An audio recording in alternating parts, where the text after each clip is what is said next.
Hello friends, তোমরা সবাই কেমন রয়েছো? আশা করি ভালো আছো। আমি ওটুয়ে নাইটিঙ্গেলের লাস্ট পার্ট অর্থাৎ পার্ট 4 এ 6 নম্বর, 7 নম্বর এবং 8 নম্বর স্ট্যাঞ্জা আলোচনা করব।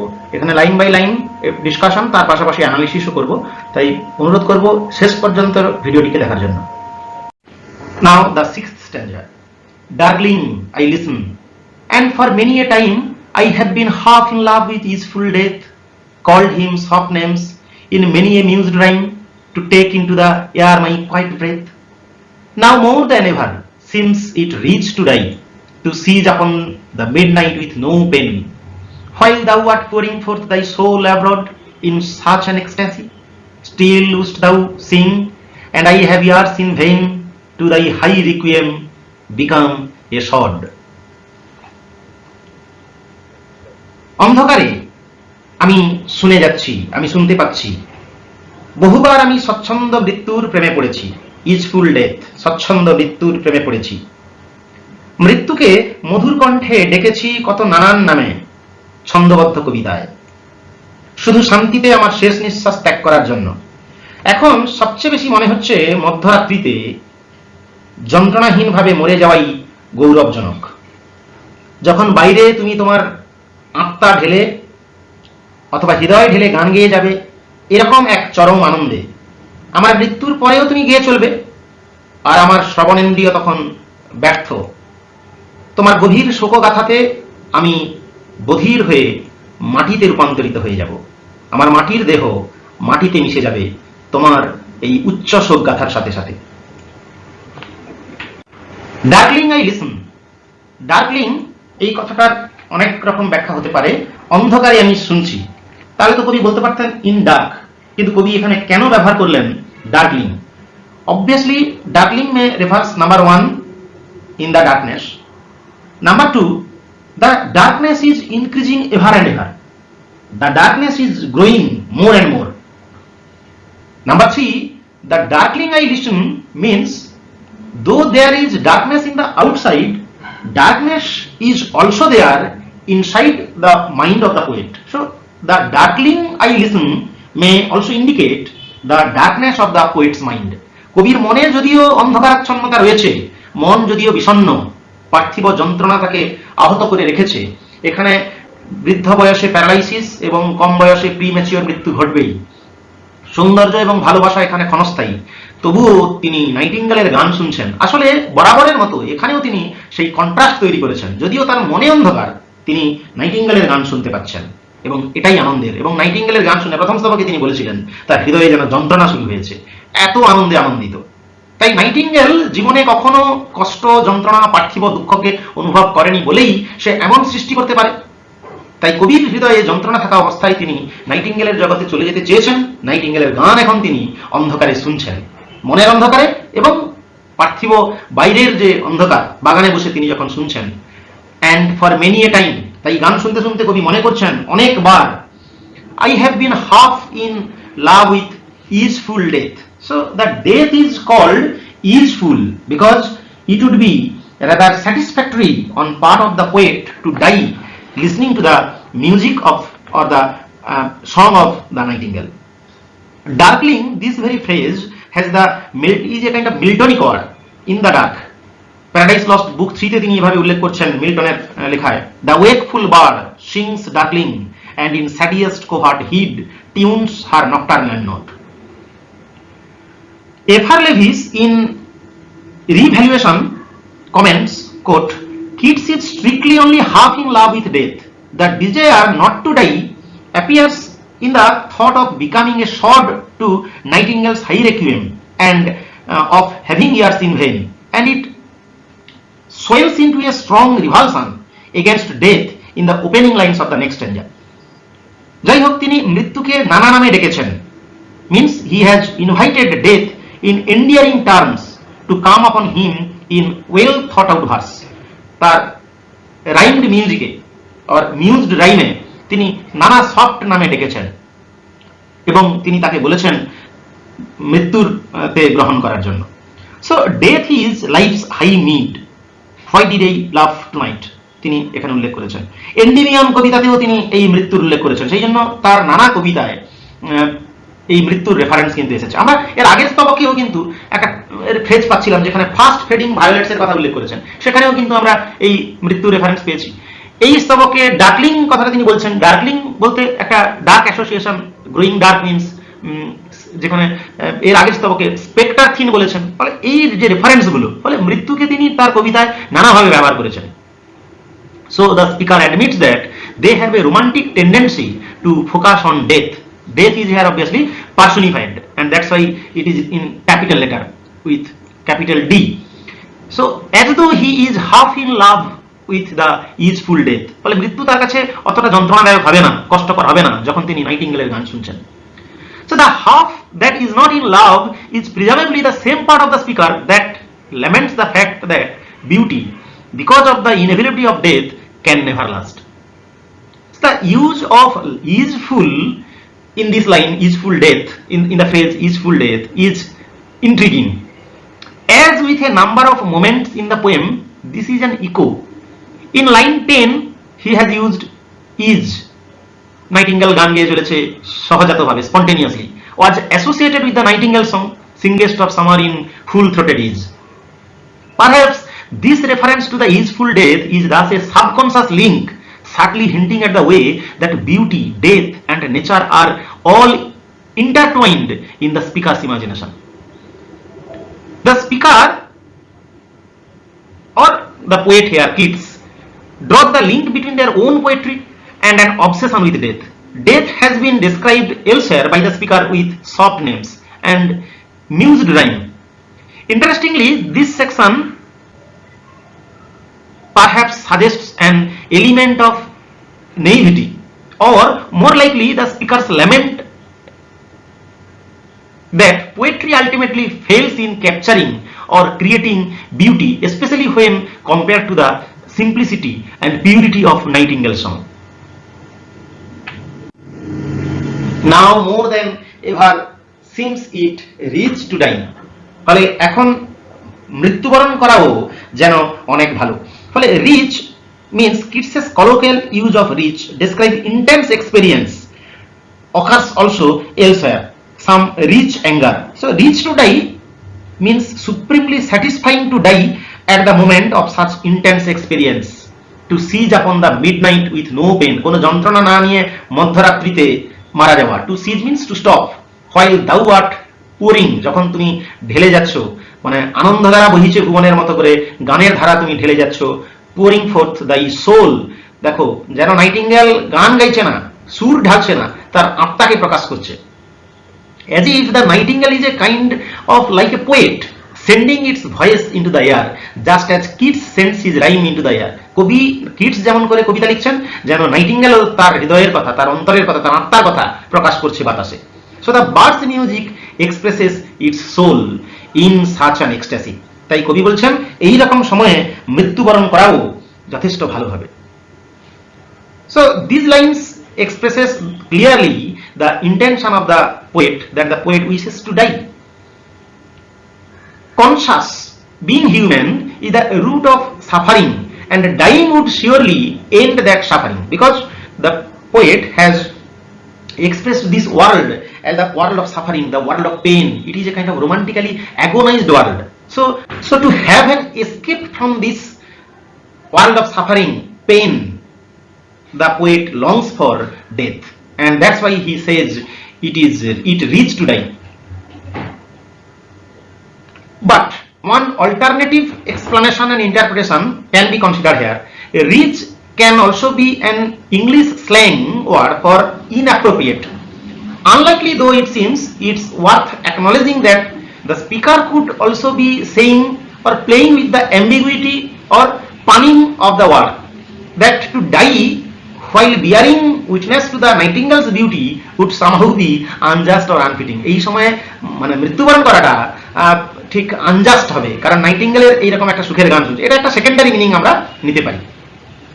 And the reference to the midnight relates to the world of fantasy and folklore brought up in the fourth stanza with the reference of Queen Moon. So midnight is often depicted as a time when supernatural transformations are most likely to occur. যাই হোক এই রকম সময়ে মধ্যরাত্রিতে তিনি বলছেন it is rich to die, whether to die or the death will be satisfactory or not, তিনি বলছেন যে এই সময় মৃত্যুবরণ করাটা বেশ সুখের হবে। Still wilt thou sing, তখনও পর্যন্ত আমি যখন মারা যাব তখনও পর্যন্ত তুমি গান গেয়ে যাবে। And I have ears in vain means I have the useless ears, আমি যখন মারা যাব তখন আমার কানে তো আর আমি শুনতে পাবো না, তখন আমার কান হয়ে যাবে useless. To thy high requiem become a sword, এবং তোমার সেই উচ্চ সঙ্গীত শুনতে শুনতে, শোকগাথা শুনতে শুনতে আমি মানে মাটি হয়ে যাব। So requiem is a song of mourning, a service to pray for the soul of one recently dead. Keats imagines the bird song to be a hymn for his own soul, তার নিজের আত্মার শোকগাথা হয়ে উঠবে এই পাখির গান। And he would become a sod, sod means grassy soil, and he would be as deaf as the clod of earth, মাটির ঢেলার মতো তিনি বধির হয়ে যাবেন, তিনি আর কোনো কিছুই শুনতে পাবেন না। অ্যাকচুয়ালি এই লাইনগুলোর মধ্য দিয়ে কবির ইচ্ছা প্রকাশিত হয়েছে, এটা সাবজাংটিভ মুডে রয়েছে। And this is the clearest expression that the speaker's death wish has been expressed. If the speaker were dead, the nightingale would go on singing, and the former would not be able to appreciate the latter's beauty, even if that beauty does seem to come with a fair helping of psychic pain. The poet would be nothing more than a sod, a part of the damp earth, in contrast to the bird's high requiem. Requiem is an important word choice, denoting a type of song or piece of music written and performed to mark somebody's death. And this Nightingale song, which was a kind of helpful to waive the pains and sufferings of the world, would be a high requiem for the poet's own soul. তাই এই স্তবকে কবি বলছেন যে অন্ধকারে নাইটিঙ্গেলের গান শুনতে শুনতে তার মধ্যে একটা অপূর্ব আনন্দ ঘনিয়ে এসেছে। এই আনন্দ ঘন মুহূর্তে মৃত্যু তার কাছে অনেক সহজ হবে, যন্ত্রণাহীন মৃত্যুই তার কাম্য। পাখি যখন ওর গান আনন্দে ঢালছে, তার আত্মাকে প্রকাশিত করছে, তখন মৃত্যু তো পরম কামনার ধন হয়ে উঠতে পারে। পাখির গান শুনতে শুনতে তিনি যদি মৃত্যুতে লীন হয়ে যান, মৃত্যু যন্ত্রণা তাকে অত বেশি ভোগ করতে হবে না।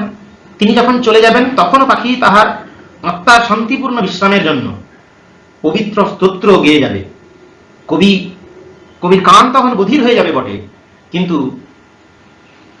নাইটিঙ্গেলের গান শোকগাথা হয়ে বাজতে থাকবে। 7th stanza. Thou wast not born for death, immortal bird. No hungry generation strayed thee down. The voice I hear this passing night was heard in ancient days by emperor and clown. Perhaps the self-same song that found a path through the sad heart of Ruth, when, sick for home, she stood in tears amid the alien corn.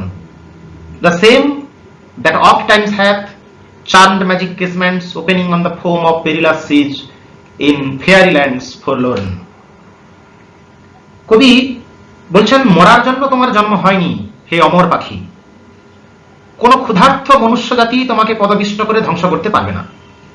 যে মধুর কণ্ঠস্বর আমি এই ক্ষণস্থায়ী রাতে শুনলাম, প্রাচীনকালে তা শুনেছিল সম্রাটেরা এবং সাধারণ লোকেরা। বোধহয় এই একই গান রুথের দুঃখ পীড়িত হৃদয়কে সান্ত্বনা দিয়েছিল, যখন সে ঘরে ফেরার জন্য ব্যাকুল হয়ে দূরের শস্যক্ষেত্রে একা দাঁড়িয়ে চোখের জল ফেলত। আবার এই একই গান মাঝে মাঝে মায়াবী দুর্গে বন্দিনী কোনো নারীকে আনন্দ দিয়েছে, যে নারী মায়াবী দেশে নিঃসঙ্গ অবস্থায় দিন কাটাচ্ছে আর দুর্গের খোলা জানালা দিয়ে বিপদসংকুল সমুদ্রের ফেনিল ঢেউয়ের দিকে তাকিয়ে রয়েছে। অর্থাৎ এই নাইটিঙ্গেল যেন মৃত্যুহীন এক পাখি। Thou wast not born for death, immortal bird. Thou wast not born for death means immortal bird. ওই immortal কথাটাকে ভিন্ন শব্দে দুবার ব্যবহার করা হয়েছে, ফলে এখানে যে অলঙ্কারটি ব্যবহার হয়েছে সেটা হলো tautology, T-A-U-T-O-L-O-G-Y. The bird is eternal or immortal. Actually, the poet is saying that the song of the bird is too beautiful to die. The line is considered by Bridges to be fanciful or superficial. Man being as immortal as the bird in every sense, but that of sameness. But Keats obviously thinks of the Nightingale's song unchanged in its appeal from age to age, and that's why the bard means the bard's music was not born for death. It has been objected that the thought here lacks logic, for the Nightingale is not really immortal any more than man is. But Keats is in fact addressing not the bard itself but its song. The bard is to him like Wordsworth's cuckoo, no bard but a wandering voice.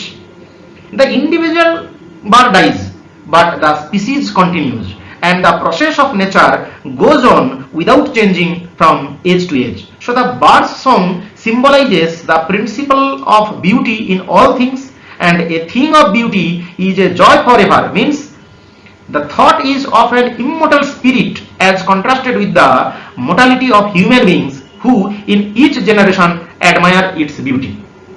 So the Nightingale is the symbol for beauty, and no hungry generation tread thee down. No hungry generation, this is the metaphorical reference. Hungry generation মানে কোন মনুষ্য জাতি যারা পাখিকে মেরে ফেলতে পারে, এটা এখানে বোঝাচ্ছে। Number 2, Hungry Generation may refer to that no struggle, no competition, no contrast will destroy the bird. Means আমরা যে তত্ত্ব জানি according to Darwin, struggle for existence, 3 ধরনের সংগ্রাম হতে পারে: স্বপ্রজাতির সঙ্গে সংগ্রাম, বিষম প্রজাতির সঙ্গে সংগ্রাম এবং প্রাকৃতিক পরিবেশের সঙ্গে সংগ্রাম। মানে what ever the struggle it might be, যে স্বপ্রজাতির সঙ্গে সংগ্রাম মানে এক পাখি অন্য পাখিকে হারিয়ে দিতে পারে, কিংবা অন্য প্রজাতি পাখিকে মেরে ফেলতে পারে, কিংবা প্রাকৃতিক যে জটিল পরিবেশ তা পাখিকে নষ্ট করে দিতে পারে, কিন্তু কোনো হাংরি জেনারেশন, কবি বলছেন, এই পাখিকে ধ্বংস করতে পারবে না।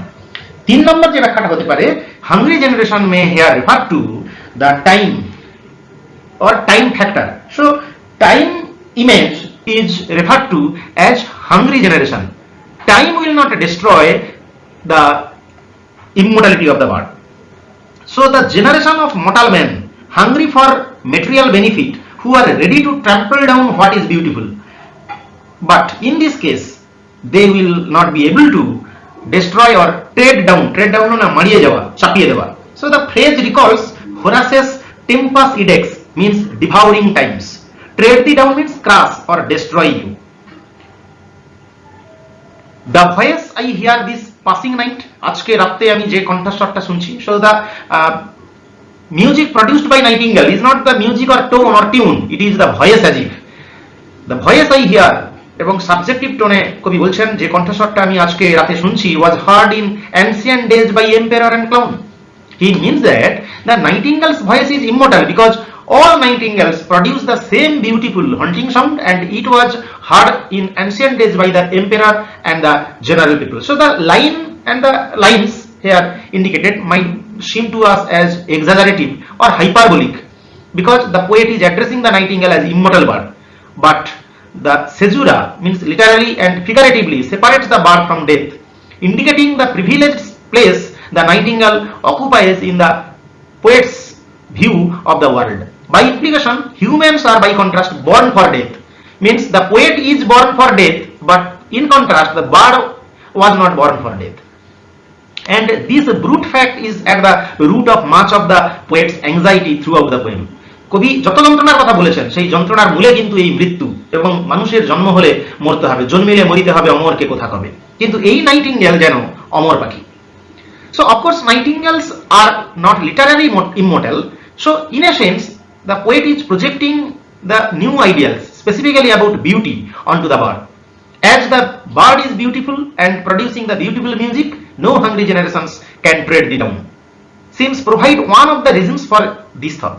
Whereas the world of literature is competitive and full of cynicism, which Keats encountered throughout his short writing career, because Keats was highly criticized by the critics, and in case of Shelley it was also true, but the bird is untroubled by any of this. কিন্তু পাখিটা মানে nightingale পাখি যে গান রচনা করছেন সেখানে কোনো সমালোচক নেই, তাই সে একদম অবিরাম ভাবে যেন ইমমর্টাল ওয়েতে গান প্রডিউস করে যাচ্ছে, কিন্তু কবিকে একদম যেন সমালোচকরা ছুঁড়ে খাচ্ছিলেন।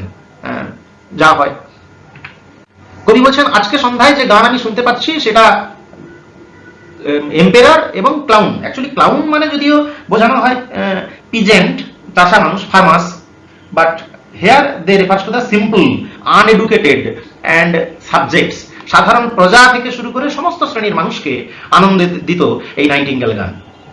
The poet perhaps moves slightly further back through history from imperial Rome to the Old Testament of the Bible, as he says, perhaps the self-same song that found a path through the sad heart of Ruth. And the reference of Ruth is in the Hebrew Bible or the Old Testament of the Bible. When sick for home, she stood in tears amid the alien corn, the same that oft times hath charmed magic casements opening on the foam of perilous seas in fairylands forlorn. যাই হোক, আমরা রুথের reference নিয়ে আসবো এখন। আসলে এই align কর্নের কথা যখন বলা হচ্ছে তখন আমরা উইলিয়াম মানে রোমান্টিক কবিতার মানে অনেক রেফারেন্স এখানে চলে আসবে। উইলিয়াম ওয়ার্ডসওয়ার্থের সলিটারি রিপার কবিতাতেও কবি এরকম বলছেন যে no nightingale did ever chant more welcome notes to weary bands of travellers in some shady haunt among Arabian sands. যেন অ্যালাইন কর্নের reference. So the image of the lonely exile consoled by Nightingale's song also finds expression elsewhere. Ruth is the central character of the book of Ruth of Old Testament. She was a Moabitess, the widowed daughter-in-law of Naomi. After the death of her husband, she migrated with her mother-in-law to Judah. There she gleaned corn in the field of Boaz, a kinsman of her mother-in-law. She married Boaz in the end.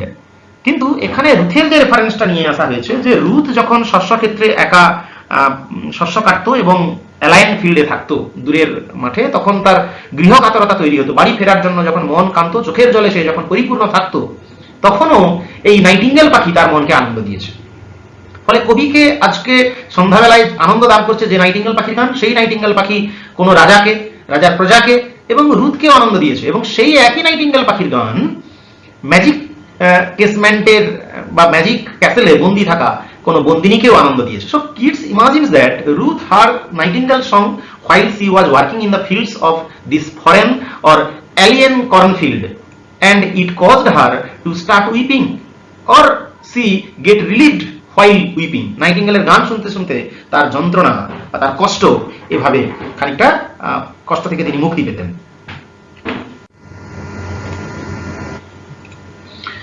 এই শেষ অংশে kids বলছেন যে এই একই গান, the same here refers to the same music, the same tone, the same voice that oft times প্রায়শই have charmed. দেখো এখানে কিন্তু একটা মেডিয়াভেল অ্যাসোসিয়েশন আমরা পাচ্ছি। মেডিয়াভেলিজম রোমান্টিক কবিতার আর একটি বৈশিষ্ট্য যে এখানে যেন তাকে নাইট, ক্যাপটিভ লেডি, এই ধরনের একটা ফেয়ারি ল্যান্ড ফরলোর্নে নিয়ে চলে গেছে, তাকে ফেয়ারি ল্যান্ডের একটা জগৎ তৈরি করেছেন কিডস। এই একই গান কাকে আনন্দ দিত প্রায়শই? চার্মড ম্যাজিক কেসমেন্টে opening on the foam of perilous sea, যেখানে কিছু বলা হয়েছে, maximum is hinted. Probably it regaled the soul of a captive lady as she stood at the open windows, casements means windows that open like doors, on an enchanted castles. Charmed means জাদু বা মন্ত্রপুত কোনো দুর্গে যখন বন্দী থাকতো তখন তাকেও আনন্দ দিত। See also the last line of the ode to Psyche. Keats was very fond of windows looking out over water, such as the window opening on Wynedar Mere. ফলে ওড টু সাইকিতেও যেমন করে তিনি বলেছেন, এখানে হয়তো সেই বন্দিনী ক্যাপটিভ লেডি তাকিয়ে থাকতেন খোলা জানলা দিয়ে পেরিলাস সির দিকে, যে পেরিলাস সি থেকে ফোম এসে জানলাগুলো খুলে দিত।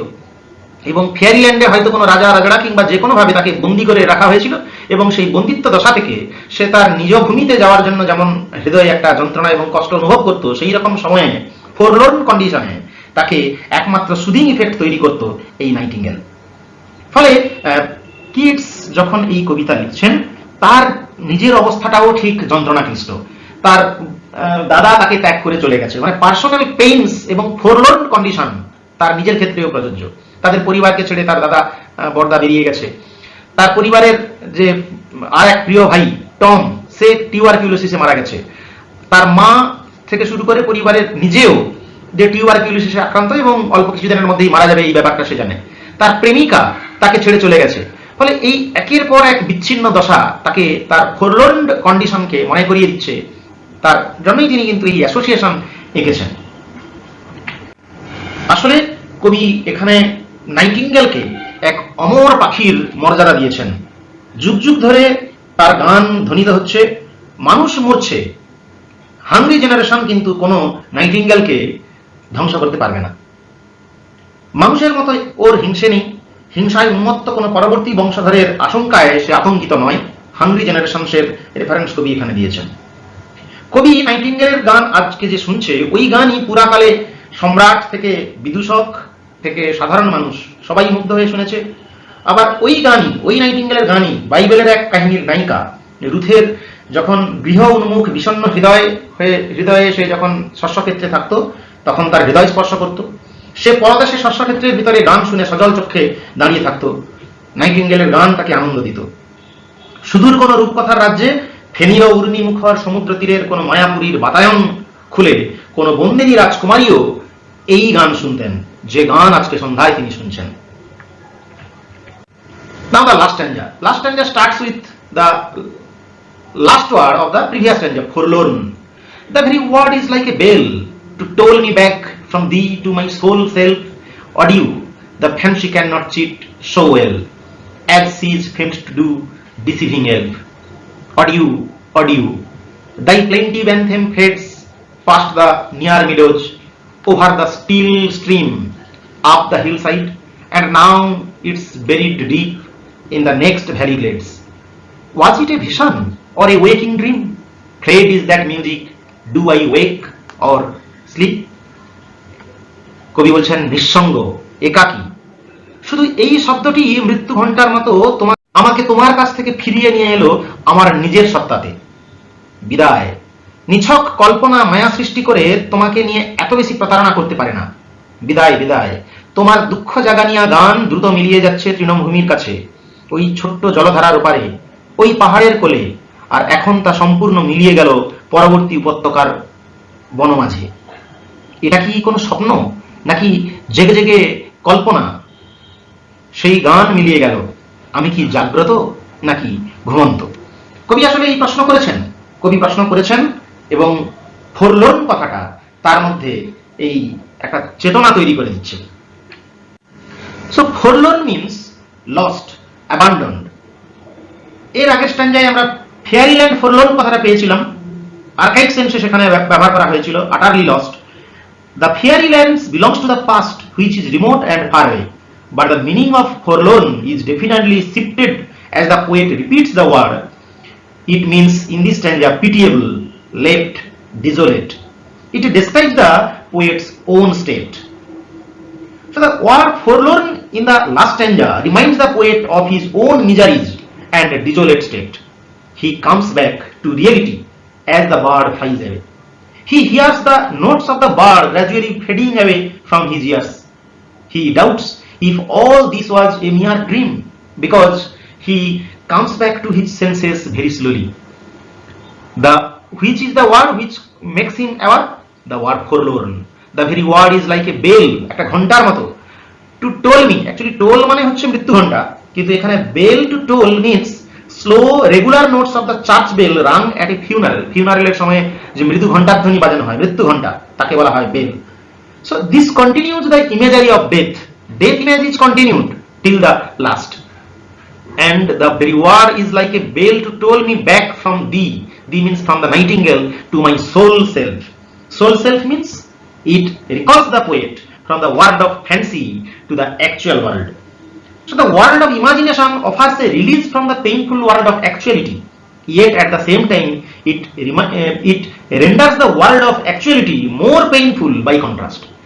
Actually, the same painness, the same sufferings, the same problems are only made prominent by the contrast, by the appearance of the nightingale. Adieu, adieu means farewell to the bird, bidaye pakhi tomake. Adieu, the fancy cannot cheat so well, as she is famed to do. যেমন করে ওর খ্যাতি রয়েছে, fancy নাকি একটা কল্পনার জগৎ তৈরি করতে পারে, কিন্তু ফ্যান্সিকে এখানে কি নামে ডাকা হচ্ছে? Deceiving elf. So he bids goodbye to the bird and then lashes out his imagination for being a deceiving elf, like the character Puck from Shakespeare's Midsummer Night's Dream. Midsummer Night's Dream যেমন করে পাক ক্যারেক্টারটাকে deceiving elf, ঠিক তেমনি ভাবে এখানে তিনি তার ইমাজিনেশনকে, তার ফ্যান্সিকে ডিসিভিং এলফ বলে বলছেন। Because fancy is famed for being able to create a new world but the poet has not been successful at permanently escaping the everyday world and to go to that world of Nightingale. And that's why imagination, which is personified as a mischievous fairy. So the final stanza, which opens with the repetition of the word forlorn, is a kind of bell to the poet's mind, pulling the poet back from the Nightingale's world to the poet's soul self. This soul self is a kind of admission, the speaker realizing that though beautiful, the Nightingale song ultimately cannot answer the questions and worries that the poet harbors so deeply. The question about time, suffering, death and beauty. So the bell is a simile, because the figure of speech used here is a simile. The bell simile is not chosen at random but relates to the rest of the poem. First of all, it is a sound fitting into the poem's general focus on the hearing sense or auditory sense. যেমন করে এই একই ফোকাসটা তিনি ode on a গ্রেসিয়ান আর্মে তিনি ব্যবহার করেছেন। Also importantly, bells are often used to mark solemn occasions like funerals, কারণ এখানে টোলের সঙ্গে এর অ্যাসোসিয়েশন তৈরি করেছে। This means that the tolling of the word forlorn signifies an important and final shift in the poet's state of mind. Having wrestled with the meaning of the Nightingale song and how the experience of this music relates to being human, the poet finally feels their physical and psychological distance from the bird. The Nightingale is elsewhere out of grasp, both in terms of its position in the forest and in terms of its ability to provide the poet with any comforting answers about the very difficult questions of life. And that's why he says goodbye or adieu to the Nightingale. The poet resigns to the fact that fancy, the human imagination, can neither match up to the purity and simplicity of the Nightingale song nor captures its beauty. The human imagination is personified as a deceiving elf here, enchanting, পরীদের মতো, elfের মতো enchanting, magical, but when all is said and done, based on falsehood and deception, as if on cue, the Nightingale then flies away. Adieu, adieu, thy plaintive anthem fades, বিদায় বিদায় তোমার দুঃখের গান। এই প্লেন্টিভ কথাটাও মানে রোমান্টিক কবিতায় আমরা প্রায়শই পাই, সলিটারি রিপার কবিতাতেও আমরা এই রেফারেন্স পেয়েছি। So Keats's mood turns to regret, so the song appears sad, সেই জন্য তিনি প্লেন্টিভ অ্যান্থেম বলে বলেছেন। An anthem is a piece of music sung by a church choir, but Keats may be echoing Wordsworth's solitary reaper. Perhaps the plaintive numbers flow for old, unhappy, far-off things and battles long ago, as it was said in Solitary Reaper, which was published in 1807.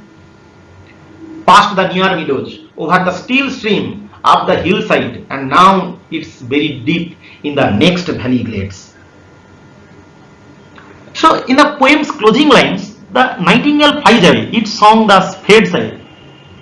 A word used throughout the ode, fades away. And now, where does the bird fades?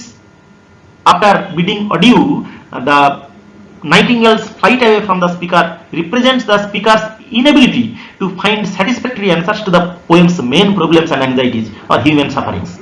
The relentless march of time, death, whether human art can match up to the natural world, and so on. There are lot of questions, lot of problems, pains, sufferings in human life, but there was no particular answer. The Nightingale song once so happy that the speaker was particularly too happy, as it was in the first stanza, but now it sounds plaintive as it fades away. So the poet, the song fading out as it passes the near meadow, heads over the still stream and up the hillside. The similar grammatical construction of these three phases, combined with the caesura that separate the first two and the line break, convey the way that the bar becomes increasingly distant, ধীরে ধীরে ধাপে ধাপে মিলিয়ে যাচ্ছে, as though such phrases is another stage on the flight away from the speaker. কোথায় শেষ পর্যন্ত মিলিয়ে গেল? In the next valley glades. Was it a vision? At last the poet questions, এটা কি একটা ভিশন ছিল, or a waking dream, নাকি জাগ্রত স্বপ্ন ছিল, নাকি জেগে জেগে আমি আসলে স্বপ্ন দেখছিলাম? Played is that music, do I wake or sleep? Soon enough, as soon as the song buried deep in the valley glades, returning the poet returns to the soul self. The Nightingale one seemed like it could provide an answer to some of the poet's most profound questions, but that now feels long ago. Instead, the poet is left only with more rhetorical question. So notice how the two options in the first question are both based on falsehood and unreality. The question is not poised between reality and illusion, but a vision and a waking dream.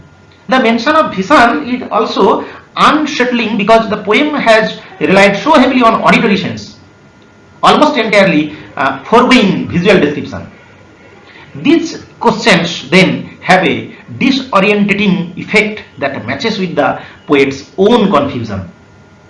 Indeed, it does feel like the poet had just awakened from some kind of stupor. তিনি যেন একটা তন্দ্রাচ্ছন্ন অবস্থায় stupor condition ছিলেন. The shift into the past tense with fled is important too. Fled is that music. চলে গেল ওই গান. Fled is in the past tense, signaling that the Nightingale and everything that it represented now well and truly eludes the speaker. For that reason, then the speaker's entire consciousness is disrupted, leaving the poet unable to tell what is real anymore. কল্পনার পাখায় উড়ে যেতে যেতে কবি তাই হঠাৎ করে জেগে উঠলেন এই নিঃসঙ্গ শব্দটির দ্বারা। নিজের নিঃসঙ্গ দশার কথা তার মনে পড়লো তখন, যেন ইন্দ্রজাল অপসৃত হলো, তিনি আবার বাস্তবে ফিরে এলেন। গান, প্রান্তর, নদী আর পাহাড় পরবর্তী উপত্যকার কন্দরে যেন বিলীন হয়ে গেল। কবি বিস্মিত হয়ে তখন ভাবতে বসলেন, এটা কি কল্পনা নাকি জাগ্রত স্বপ্ন? কোথায় মিলিয়ে গেল ওই গান? তিনি কি এতক্ষণ জাগ্রত নিদ্রায় বিভোর হয়েছিলেন? Thank you friends for listening this long discussion on John Keats' famous poem Ode to a Nightingale.